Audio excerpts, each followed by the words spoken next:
در ملاقات امامعلی رحمان رئیس جمهوری تاجیکستان با فعالان شهر دوشنبه، اعضای حکومت، نمایندگان پارلمان و جامعه مدنی پایتخت کشور که امروز در کاخ باربد شهر دوشنبه برگزار شد، مسائل مبرم شهر دوشنبه و راه‌های حل آن مطرح شدند.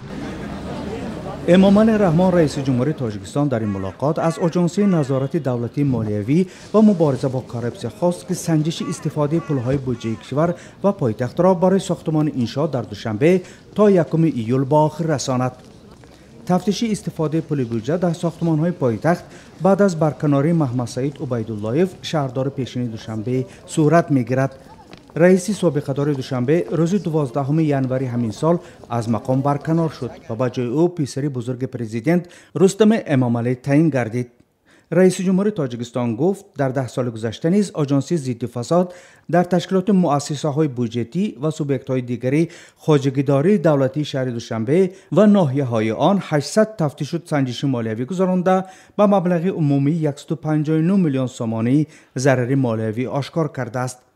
چندی از اشتراکداران در صحبت با رادیو آزادی گفتند که حضور محمد سعید عبیداللهیف را در این واقعه مشاهده نکردند.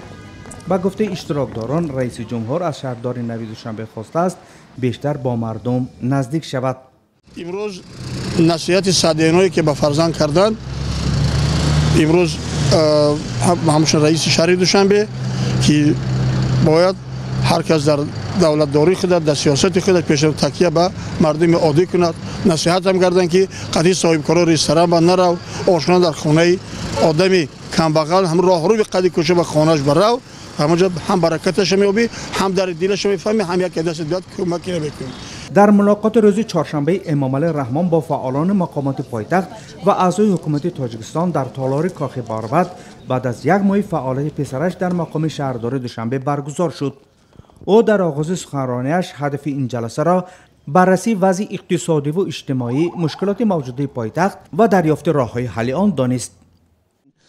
صاحبکاران جمهوری تاجیکستان وعده دادند که مثلا که صاحبکاران وعده دادند که 600 اتوبوس ها میبرند و زیاد از 2000 ماشین های سبولاب و بغیر این بود صاحبکاران دیگری که در اینجا بودند وعده دادند که برای رشد و تکامل این مسئله زیاد از 400 عدد ماشین های مثلا تقمه نوی زمانوی به وجود آوردنش ممکن است. در مدت 3 سال باید 25 عدد مؤسسه های تعلیمی به وجود آید. این نیز در آنجا موردی بررسی گرفت.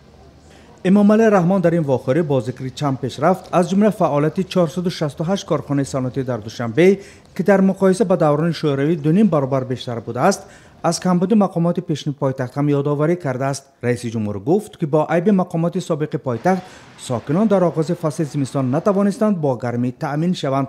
او وعده داد که همه اهالی دوشنبه تا 1 اکتبر امسال با گرمی تأمین خواهند شد.